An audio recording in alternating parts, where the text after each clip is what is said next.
नमस्कार, मैं हूं आशीष वर्मा। सीएनबीसी आवाज मोतीलाल ओसवाल स्टूडियोज में आप सबका स्वागत है। बारी आज के मॉर्निंग कॉल की और शुरुआत सुबह की टॉप हेडलाइंस के साथ। पश्चिम एशिया युद्ध में एक दूसरे के परमाणु ठिकानों पर हमले और स्ट्रेट ऑफ हॉर्मुज को लेकर कंफ्यूजन से ग्लोबल बाजारों में कोहराम। गिफ्ट निफ्टी करीब 350 पॉइंट टूटा। एशियाई बाजारों में भारी गिरावट। जापान का निक्केई करीब 5% नीचे। डाउ फ्यूचर्स भी दबाव में। वहीं शुक्रवार को यूएस इंडिसेज में रही 2% तक की कमजोरी।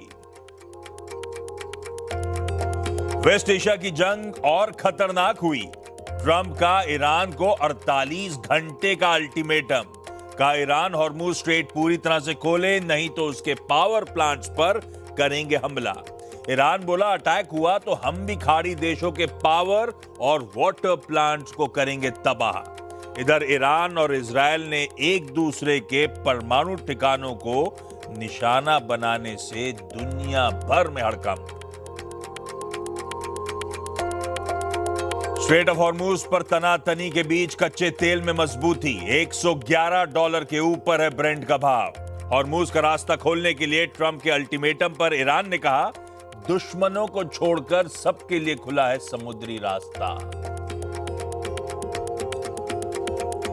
महंगाई बढ़ने की आशंका से सोने और चांदी में भारी गिरावट। 5% फिसलकर $4450 के नीचे आया कॉमेक्स गोल्ड। 2011 के बाद सबसे बड़ी वीकली गिरावट। उधर इंटरनेशनल मार्केट्स में चांदी भी 5% गिरकर $67 के करीब पहुंची। एचडीएफसी बैंक ने group branch banking head Sampath Kumar समेत 3 सीनियर अधिकारियों को जाने के लिए कहा। बैंक ने क्रेडिट स्विस AT1 बॉन्ड्स की मिस सेलिंग के मामले में लिया एक्शन। मनी कंट्रोल के सूत्रों के हवाले से एक्सक्लूसिव खबर। वेस्ट एशिया संकट को लेकर पीएम मोदी की बड़ी बैठक। खाद्य, ईंधन और बिजली सप्लाई सुनिश्चित करने के लिए निर्देश। कहा सभी मंत्रालय मिलकर करें काम। जमाखोरी या कालाबाजारी रोकने के लिए कहा।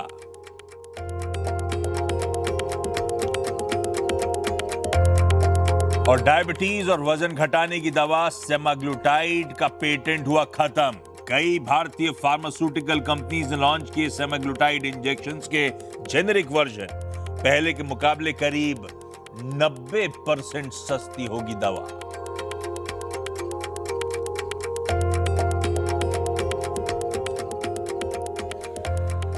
सोमवार की सुबह एक नया कारोबारी हफ्ता और सबसे पहले ध्यान रखिएगा ये सामने खड़ा हफ्ता एक ट्रंकेटेड वीक है।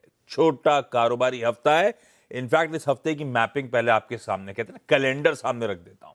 मंडे आज है, नॉर्मल कामकाज हो रहा है। कल ध्यान रखिएगा मंगलवार के दिन निफ्टी के वीकली कॉन्ट्रैक्ट्स की एक्सपायरी और उसके बाद वेडनेसडे को ही बीएसई के सारे मंथली कॉन्ट्रैक्ट्स एक्सपायर होने के लिए आएंगे, क्योंकि गुरुवार को श्री राम नवमी के चलते मार्केट्स बंद हैं और फ्राइडे को एक बीच में एक सैंडविच सेशन और होगा। वैसे इस हफ्ते से लेकर अगले हफ्ते के बीच में इस साल की सबसे ज्यादा बंज्ड अप हॉलीडेज आपको मिलने वाली हैं। अच्छा भी है, रिलीफ रहेगा इस सब ग्लोबल टेंशंस के बीच में, क्योंकि जहां तक दुनिया की बात है कुछ बदला नहीं है। आज इस हफ्ते फिर वही मिडल ईस्ट, वही कच्चा तेल, वही रुपया, वही एफआई की सेलिंग, इन सब पे नजरें रहने वाली हैं। बदला कुछ नहीं है। फिर खुलेंगे, मुंह हाथ धोएंगे, धुलेंगे और रात में बंद हो जाएंगे। माहौल ऐसे ही है। खैर, जो कुछ डेवलपमेंट्स हुए हैं ग्लोब के, उस पर अभी थोड़ी देर में बातचीत करने वाला हूं। लास्ट वीक का निफ्टी का एक बार लाइन ग्राफ दिखाइएगा। एकदम रोलर कोस्टर राइड है। हफ्ते के पहले 3 कारोबारी सत्र बढ़िया। पिछले हफ्ते के खूब पेन के बाद 5-5.5% गिरने के बाद पहले 3 दिन बढ़िया कामकाज हुआ। उसके बाद गुरुवार को एक दिन में वो तीनों दिनों की मेहनत जो थी हवा हो गई। इस तरह का सेलिंग प्रेशर आया। उसके बाद इवन फ्राइडे का ट्रेडिंग सेशन, कहने के लिए इन ग्रीन क्लोज हुए, लेकिन इंटरडे स्क्रीन्स पर आएगा ऊपरी स्तरों पर टिक नहीं पाए। हमने सिग्निफिकेंट अपने इंटरडे गेन्स को ट्रिम करके सेशन की समाप्ति दिखाई है। और फ्राइडे को मूड माहौल बिगाड़ रहा था वो रुपए की गजब की कमजोरी। एक दिन में 1% का दबाव, और यह है रुपए की चाल फ्राइडे की ट्रेडिंग सेशन की। अच्छा रुपए पे आगे बातचीत कर लूंगा, लेकिन रुपए की कमजोरी सेंटिमेंट से खासी हावी हुई थी। हाँ, ये जरूर है कि ये पिछला ट्रेडिंग हफ्ता हो गया back to back fourth straight week जब भारतीय बाजार दबाव के साथ कामकाज करते हुए नजर आए। बस पेस ऑफ डिक्लाइन कहने के लिए पिछले हफ्ते थोड़ा सा रिड्यूस हो गया था, पर वो कहने वाली बात है। गिफ्ट निफ्टी फिर मामला गड़बड़ाने के इंडिकेशंस देता हुआ आज खुलते ही सब हिसाब किताब बराबर 1.5% की कमजोरी, 325 पॉइंट की दबाव के साथ आज हम अपने कामकाज की शुरुआत करने जा रहे हैं। सारे के सारे एशियन पीयर्स स्क्रीन पर आएंगे, हम ही नहीं दुनिया के हाल। जो हेडलाइन प्रोड्यूसर साहब ने लिखा ना कि दुनिया नर्वस हो रही है, वो देखिए आपकी स्क्रीन पे। सारे के सारे एशियन पीयर्स जो इस समय खुले हुए हैं 2 से लेकर 4% के दबाव के साथ ट्रेड कर रहे हैं, इसलिए हम भी 1.5% कमजोरी के साथ खुलते हुए आपको नजर आएंगे। जहां तक यूएस के हैंडओवर की बात है, फ्राइडे को वैसे ही दबाव था, 1 से 2% के तीनों बेंचमार्क से कमजोरी थी। हम तो आधे % तक का दबाव फ्यूचर्स के तौर पे डाइजेस्ट करके गए थे, उससे ज्यादा दबाव था, और आज सुबह के फ्यूचर्स भी संभलने का नाम नहीं ले रहे हैं। दरअसल मतलब पहले मुस्कुराओ फिर अपसेट हो, वीक ऐसे ही निकला है। ट्रम्प साहब ने पहले मतलब गोल पोस्ट ही चेंज कर दे रहे पूरे हफ्ते, पूरे वीकेंड कि अब पहले बोले वो कि मेरे को तो सीज फायर करना है ईरान से, हम तो अपने ऑपरेशंस वाइंड डाउन करने की तैयारी कर रहे हैं, पीस टॉक्स की बातचीत करेंगे। फिर जाते आते बोले 48 घंटे का अल्टरनेटिव। भाई साहब, ये हो क्या रहा है? ये उस तरह किसको देना है, बड़ा समझ के देना चाहिए। ये क्या हो रहा है भाई साहब? ये पूरा हुआ क्या वीकेंड पे डेवलपमेंट? अच्छी अच्छी खबरों के बीच में एकदम से मामला गड़बड़ा क्यों गया, और ग्लोब इस तरह से रिएक्ट क्यों कर रहा है? गुड मॉर्निंग आशीष। अच्छी खबरें इनके ग्लोब के तो थी ही नहीं, कभी वो तो आई ही नहीं थी। बोल रहे थे ना पीस टॉक्स, हम बातचीत करेंगे, वो सब धीरे आधे घंटे में वो सब बदल गया। पहले उन्होंने कहा कि हम वाइंड डाउन करने वाले हैं, सीज फायर की तो बात शायद उन्होंने करी नहीं, वाइंड डाउन ऑपरेशंस होंगे ये उन्होंने कहा। फिर कहा कि सीज फायर की तो कोई गुंजाइश ही नहीं है, और फिर उन्होंने ये अल्टीमेटम दे डाला कि भाई 48 घंटे है आपके पास, आप बिना शर्त के 48 घंटे कब तक के हैं? कब बोले? सोमवार शाम के। तो शनिवार, हाँ शनिवार शाम को, सोमवार शाम उनके समय अनुसार। तो अगर अब उसे टाइमलाइन के हिसाब से मापे तो शनिवार शाम को उन्होंने वो पोस्ट डाला था ट्रूथ सोशल पे, तो उससे 48 घंटे आप देखिए आजकल के बीच में। तो पहले तो उन्होंने ये कहा कि बगैर शर्त के, सेम दिख रहे हो।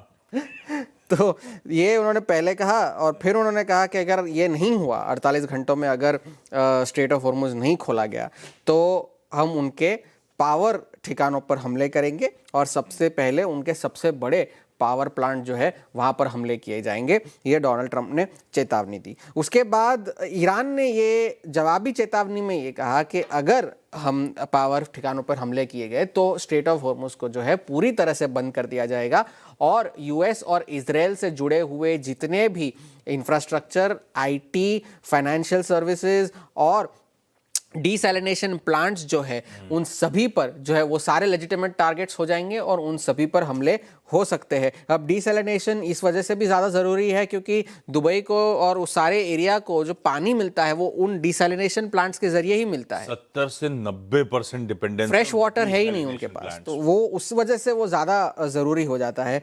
और फिर उसके बाद ईरान के पार्लियामेंट के जो स्पीकर है संसद के, उन्होंने ये लिखा कि सारे जो फाइनेंशियल एंटिटीज़ जो मिलिट्री बजट्स यूएस के फाइनेंस करते हैं वो भी लेजिटिमेट टारगेट्स है, और यूएस के जो ट्रेजरी बॉन्ड्स है वो ईरानियों के खून से रंगे हुए हैं, और अगर आप उसे खरीदेंगे तो वो आप भी उसके एक टारगेट का निशाना बन जाएंगे। हम आपका पोर्टफोलियो जो है मॉनिटर कर रहे हैं, ये ईरान के संसद के स्पीकर ने चेतावनी दी है। वीकेंड पर शनिवार को ईरान ने जो है डिएगो गार्सिया मिलिट्री बेस पर बैलिस्टिक मिसाइल्स दागे। Diego Garcia military base Mauritius के आसपास है, अरब सागर में, अपने पास से ही निकला होगा मामला। जी, और वहाँ से जो है इंटरसेप्ट किए गए। तो 2 मिसाइल्स थे, एक तो टारगेट से पहले ही जो है फेल शॉट जो ध्वस्त हो गया, और दूसरा जो है इंटरसेप्ट कर लिया गया। ये यूके के हाउसिंग सेक्रेटरी ने बीबीसी को इस बात की पुष्टि की है। और इजराइल की जो सेना है उन्होंने ये कहा कि ऐसे जो मिसाइल होते हैं उनकी टारगेट रेंज लगभग 4000 किलोमीटर की होती है, और ये सारे मिसाइल्स जो है वो इजराइल पे हमला करने के लिए नहीं बने, वो इंटरकॉन्टिनेंटल बैलिस्टिक मिसाइल है। तो इस रेंज में जो है रोम, बर्लिन, पेरिस, ये सारे शहर आ जाते हैं। तो इस तरह के मिसाइल्स थे, और क्योंकि ये हमला इसलिए भी किया गया क्योंकि यूके ने जो है यूएस को अपनी सैन्य क्षमता के जो अपने जो बेसिस है डिएगो गार्सिया इंक्लूडेड, उसको इस्तेमाल करने की इजाज़त दी थी कि आप यहाँ से अपने हमले कर सकते हैं अगर आप चाहें तो। तो अब दोनों तरफ से जो है एस्केलेशंस चल रहे हैं। आईएईए जो कि एटॉमिक एनर्जी एजेंसी है, उन्होंने कल ये कहा कि ईरान की जो नाटांज न्यूक्लियर साइट है वहां पर भी हमला हुआ है, लेकिन वहां पर कोई अब तक रेडिएशन में बढ़ोतरी की कोई खबर नहीं आई है। ईरान के मिसाइल्स ने इजराइल की जो मेन न्यूक्लियर साइट है वहां पर भी हमला किया है। जो उनका न्यूक्लियर रिएक्टर है डिमोना शहर के लगभग 13 किलोमीटर दूर है, वहां पर हमला हुआ है। तो उस वजह से ये बाजार इस वक्त दबाव में है। शुक्रवार को सारे बाजार जो है गिरे हैं, तीनों इंडिसेस गिरे हैं और डाउ और नैस्डैक दोनों अब टेक्निकल करेक्शन के लेवल्स पर पहुंच चुके हैं। दोनों अपने रिकॉर्ड हाई से 10-10% नीचे है। और जो बाजार रेट कट्स प्राइस इन करके चल रहे थे, अब यूएस फेड में भी सीएमई का अगर आप फेड वॉच टूल देखें तो अक्टूबर आने तक एक ब्याज दर में बढ़ोतरी की जो है आशंका जताई जा रही है। डॉलर अभी भी 100 के आसपास बना हुआ है, लेकिन सोने चांदी में बहुत ज़्यादा गिरावट है, बहुत ज़्यादा प्राइसेस वॉलेटाइल है। सुबह को तो लगभग 3-4% नीचे थे, अभी सारे लॉसेस थोड़े बहुत रिकवर कर गए हैं, अभी 1% नीचे है। सोना 1983 के बाद का सबसे खराब हफ्ता था स्पॉट प्राइसेस के लिए, पिछला हफ्ता जो था वो। तो इस वजह से ये सारी बातें हैं। 48 घंटे का अल्टीमेटम है, डोनाल्ड ट्रंप अब क्या करते हैं, उस वजह से बाजार फिलहाल एज पर बने हुए हैं, दबाव जो है जारी। ये सब तो खराब खबर थी। एक हेडलाइन में प्रोड्यूसर साहब ने लाइन पढ़वा दी थी मुझे कि ईरान ने कहा कि स्ट्रेट ऑफ हॉर्मुज का इस्तेमाल सिर्फ फ्रेंडली नेशंस पर कर वो सकते तो हैं। उन्होंने हम पहले कर भी सकते हैं, कहा मतलब है। इसका क्या मतलब है? वो उन्होंने पहले भी कहा है कि जो दुश्मन देश है उनको छोड़कर स्ट्रेट ऑफ हॉर्मुज पहले से रिहाइड्रेट खुला करा हुआ- उन्होंने, तो हमारे जहाज रिहाइड्रेट आएंगे, करा। आ तेल सकते गैस हैं पर। अब उन्होंने किसी देश का स्पेसिफिकली नाम तो लिया नहीं है, और लेकिन आने जाने की बात तो है नहीं। एक रिस्क प्रीमियम जो, एक स्कैरसिटी जो है, एक डर जो है वो अभी भी बना हुआ है। इस वजह से जो है तेल की कीमतों में अभी भी दबाव है। ये है ग्लोब के हाल। मामला गड़बड़ाया हुआ है, दुनिया डरी हुई है और गिफ्ट निफ्टी दबाव में, इसलिए आपको नजर आएगा। भाई साहब अब वो खिंचा चले जा रहा है।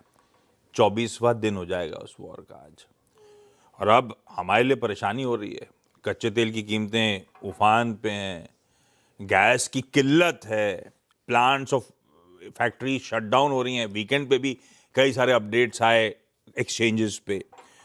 कैपिटल का पलायन चले जा रहा है, डेफिसिट वाइडनिंग होने का डर है, फर्टिलाइजर को लेकर इश्यूज आ रहे हैं, और ये सब शायद रुपए पे भारी है। रुपया जरा लेकर आइएगा। रुपया असल में, रुपये में ये सब तो हावी है ही है, थोड़ा सा टेक्निकल फैक्टर भी था, क्योंकि अब तक रुपया ऐसा लग रहा था आरबीआई डिफेंड करवा रहा है 92.5 के लेवल्स के आसपास। एक बार वो लेवल्स ब्रीच हुए, क्योंकि सबके स्टॉप जो डॉलर पे शॉर्ट थे, सबके स्टॉप लॉसेस उसी लेवल्स पे खड़े हुए थे 92.5 के। एक बार वो ब्रीच हुए तो फिर इसीलिए वो इंट्राडे एक बार लेकर आइएगा फ्राइडे का। जाते जाते आपने देखा रुपए में खूब कमजोरी होती चली गई जब वो स्टॉप लॉसेस ट्रिगर होने शुरू हुए। इसीलिए 1-1.25% के दबाव के साथ रुपया 93.7 पे जाके सेशन की समाप्ति कर गया। इस पे भी नजर रहेगी आज खासतौर पर रुपए की ओपनिंग पे। पर इन सब डेवलपमेंट्स के बीच में, इस तरह के दबाव के बीच में अप्रोच क्या रखे मार्केट्स को लेकर, वीरू से समझ लेते हैं। वीरू भाई साहब, गुड मॉर्निंग। गुड मॉर्निंग आशीष। देखिए, एक फ्रेश ब्रेकडाउन, और सही कहा आपने, ये जो ताज़ा तरीन दिक्कत थी ये रुपए ने। देखिए आशीष, शुक्रवार को क्रूड सब्सटेंशली डाउन था, गिफ्ट निफ्टी ऊपर था, आपके पास एक सेलिब्रेट करने का मौका था, आपको स्लाइट एक पुल बैक देने का मौका था। आप देने के मूड में थे, लेकिन आप उस पहले कॉल राइटर्स के जोन 23,300 को बाइसेक्ट, मैं थोड़ी पहले टेक्निकल बातें करता हूं, तो 23,300 को आप नहीं बाइसेक्ट कर पाए, क्योंकि जो क्रूड का कंफर्ट था वो धीरे धीरे रुपया लेता गया। ओपनिंग के वक्त ही कोलैप्स होना शुरू हो गया रुपया, एंड टुवर्ड्स क्लोज आपने सारी की सारी तेजी गवा दी। पहली चीज इस प्राइस से क्या निकल के आई कि 23,300 आप पार नहीं कर पाए, आप कॉल राइटर्स के जोन को पार नहीं कर पाए। देखिए, हिज वॉर जोन में सिर्फ कॉल राइटर्स या पुट राइटर्स के बारे में बात करना कभी कभी अच्छा लगता भी नहीं है, क्योंकि सिंक तो हो ही रहा है मार्केट, बट मैं थोड़ा डेरिवेटिव एक्सपायरी के पॉइंट ऑफ व्यू से बाजार जिस तरीके से प्लेस था उससे बात कर रहा हूँ। फिर हमने 23,000 की तरफ एक क्लोज दिया। देखिए, 23,000 on technical charts, whether it's daily, weekly, hourly, इसकी कोई इंपॉर्टेंस नहीं है। जस्ट हुआ क्या कि 24,000 से 23,000 तक का सफर बहुत तीव्र रहा, कॉल राइटर्स से जोन में आ गए, वो पैसा कमाने की होड़ में थे आशीष, और एक ऐसा सेंस बन रहा था कि एक्सपायरी पॉइंट ऑफ व्यू से वो 23,000 को सिक्योर करने की कोशिश करेंगे। मैं दिखाऊंगा आपको मैं क्यों कह रहा हूं ये बात। सो ऑन चार्ट्स कोई सिग्निफिकेंस, कोई इंपॉर्टेंस नहीं थी, बस एक्सपायरी पॉइंट ऑफ व्यू से हम इसको सिक्योर कर रहे थे। शुरुआत करते हैं स्टैट्स से, बट मोटे तौर पे सनराइज का ट्रेड ही काम कर रहा था। लेके आइए स्टैट्स। एफआईएस की कैश की सेलिंग बदस्तूर कायम, 4,000 करोड़ से ऊपर की सेलिंग उनकी रही, 5,500 करोड़ रुपए की, 5,000 करोड़ से ऊपर की, 5,706 करोड़ रुपए का डीएक्स का बाय। एफआईज ने इंडेक्स को थोड़ा सा यहाँ पे इस रेंज में कम शॉर्ट किया था। 858 करोड़ रुपए का उनका सेल था इंडेक्स में, 23 करोड़ रुपए का, माफ कीजिएगा, और 7600 कॉन्ट्रैक्ट शॉर्ट, लॉन्ग 2100 कॉन्ट्रैक्ट, लेकिन कॉल शॉर्ट आई थी जाते जाते। रुपए का सूरत हाल देखते देखते सब्सटेंशियल कॉल शॉर्ट आई बाय ये 23,300 और 23,200 के जोन में, और उनके जो नेट शॉर्ट हैं वो अभी भी आज इस फ्रेश ब्रेकडाउन के साथ 2,28,000 कॉन्ट्रैक्ट ऑलमोस्ट खड़े हुए हैं आशीष, तो 2,34,000 शॉर्ट। पिछले सेशन का कॉल एड्रेस जोन 23,200 23,300 ये हमको मिल गया। Now it's a fresh breakdown. खोलते ही साथ जिसने भी ऑप्शन बेचा हुआ था, जिसने भी बेचा था वो एट रिस्क होगा, आपके स्टॉप लॉसेस ट्रिगर होंगे फ्रेश। इसको छोड़ दीजिए, आप सिर्फ लेके आइए पिरामिड्स। मैं क्या बात कर रहा था कि आप अलाइन कर रहे थे मार्केट को इस तरीके से कि हाँ हम 23,000 को सिक्योर कर लेंगे एक्सपायरी पॉइंट ऑफ व्यू से। आप जरा 23,000 के पुट का पिछले 4 दिन का आउटस्टैंडिंग ओआई देखिए, क्या ह्यूज है। यानी एक कवायद थी ऑप्शन राइटर्स की, जनाब इसको ग्रिप पे ले लो। सो ये आज खुलते ही कोलैप्स हो जाएगा। लेके आइए लेवल्स, आरएस लेके आइए। देखिए एज पर दी स्टैट्स पहले मैं टिप्पणी करता हूं, जब तक कि RS1 नहीं कटना था ठीक शुक्रवार के सेशन की तरह, तब तक आपका सेल एंड राइज ट्रेड काम करता। लेकिन आप कहेंगे जनाब कि इस गैप डाउन के बाद तो ये बहुत दूर हो जाएगा। बिल्कुल दूर हो जाएगा। यानी गैप डाउन के बाद आपका रेजिस्टेंस का जो लेवल है वो फर्दर रिड्यूस होकर 23,000 23,100, जो पहले कॉल राइटर्स का जोन, पुट राइटर्स का जोन था, वो कॉल राइटर्स का जोन बन जाएगा। सो अगर आप इंटरडे शॉर्ट करते हैं तो आपको अब किसी पुल बैक में 23,100 के स्टॉप लॉस के साथ शॉर्ट करना होगा। और एक बात याद रखिएगा, इस गैप डाउन के साथ पहले बेस पर अवश्य अपना ट्रेड चेक कीजिएगा, क्योंकि हमारी एक्सपायरी नजदीक खड़ी है। बट मैं थोड़ा एक गलत माहौल में एक्सपायरी पॉइंट ऑफ व्यू का जिक्र कर रहा हूं, क्योंकि माहौल इतना अच्छा नहीं है। बट प्लीज टेक्निकल लेवल्स पे इसको चेक कीजिएगा, और ये कोलैप्स होता है तो नेक्स्ट जोन खुलेगा 22,537। और एक बात फिर कह रहा हूं, जो स्कीम पे नहीं है, अगर हम 23,000 के नीचे आज और कल के सेशन में क्लोज होते हैं आशीष, तो कंप्लीटली इस बात के चांसेस हैं कि आप जा रहे हैं 22,000 की तरफ। अब आते हैं निफ्टी बैंक पे। 54,500 जब तक क्रॉस नहीं हो रहा है, it's a sell and rise. Crude at 112, rupee at 93.71, ये सबसे अगर आप देखें तो क्रिटिकल बास्केट रहेगी।